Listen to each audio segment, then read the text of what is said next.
We're starting on another drain project today, so here's what we got going on.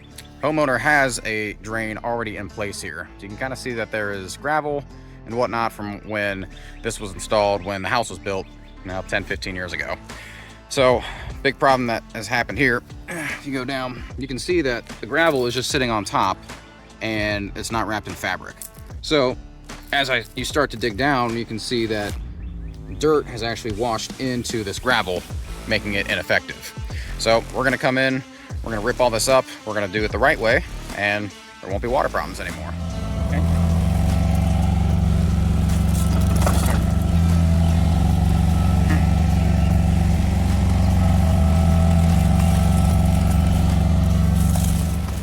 One of the things to note of here is all the tree roots that we've got running through here. So the other side of this property, there's honeysuckle, there's old trees that were here at one point, and underneath the ground, the roots have started to take over. So two things we got to do. One is we got to cut these roots back so we can do the installation.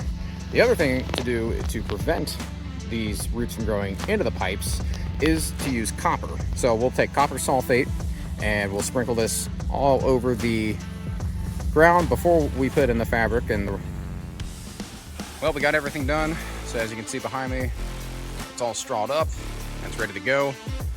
And we've got some good water flow coming down here now.